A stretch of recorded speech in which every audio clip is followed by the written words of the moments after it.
The Lord be with you. A reading from the Holy Gospel according to Mark.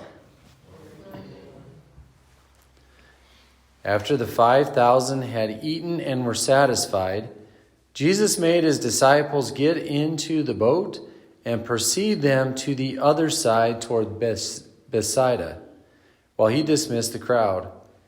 And when he had taken leave of them, he went off to the mountain to pray. And when it was evening, the boat was far out on the sea, and it was alone on the shore. Then he saw that they were tossed about while rowing, for the wind was against them. About the fourth watch in the night, he came toward them walking on the sea. He meant to pass by them. But when they saw him walking on the sea, they thought he was a ghost and cried out. They had all seen him and were terrified. But at once he spoke with them, "Take courage, it is I. Do not be afraid." He got into the boat with them, and the wind died down. They were completely astonished. They had not understood the incident on the loaves. On the contrary, their hearts were hardened. The Gospel of the Lord.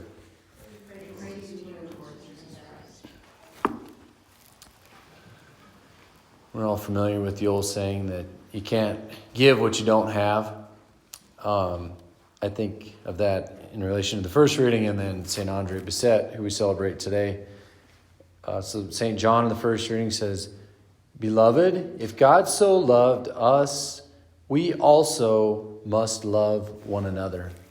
So St. Andre Bessette, he was a simple man, was able to join the congregation of Holy Cross after a lot of arm twisting by the local bishop, because he was just kind of a simple guy, but kind of a sickly youth as well.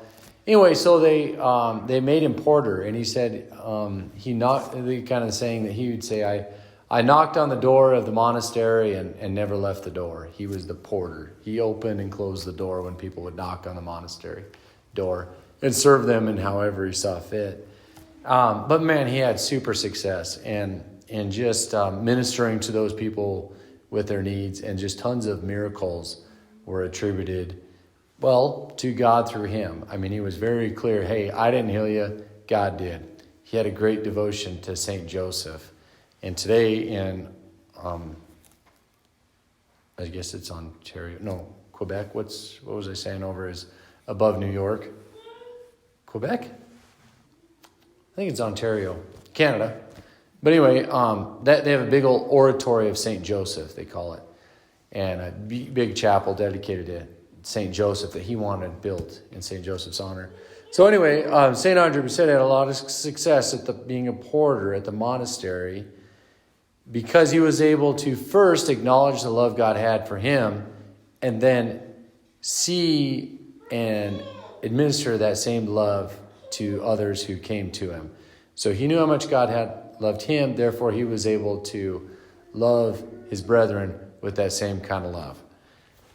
Sounds simple, not always easy to do, but whoever came to the door, the man poured out his heart to, because he not only saw the face of God in them, first step, but then it was also to relate that love that God had for him to them. Like I say, it makes sense, but it's not always easy to do. He was able to do it. So love is the answer in this point, and I think that's in contrary to kind of what the disciples were at in the boat, at least at that moment in their journey with Christ. They didn't quite understand the whole concept of love, maybe. At the very end of this gospel story, it says, they were completely astounded because they had not understood the incident of the loaves. So what happened right before this scene? Jesus fed the 5,000 miraculously on the hillside. I mean, miraculously just fed 5,000 men with a few loaves, right? And then the boys peace out in the sea and tossed by the waves. Jesus calms the waves, and they're just blown away that he could do that. Well, he just fed 5,000 people with a couple loaves of bread. Why couldn't he calm the waves of the sea? They're both miracles, what it boils down to, right? that takes a lot of faith. It takes a lot of knowledge and love, what love is, that God extraordinarily provides for his children, you and I. Andre Bissett got it. Therefore, God was able to work miracles through him. The boys in the boat in this point of their journey didn't get it.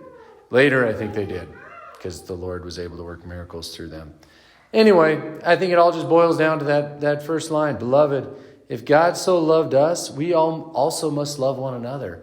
First, we've got to receive God's love, know how much he loves us, and then we can in turn love one another with the same affection he has for us. Miracles can happen in that. All fear is cast out, right? So simple. Love's the answer.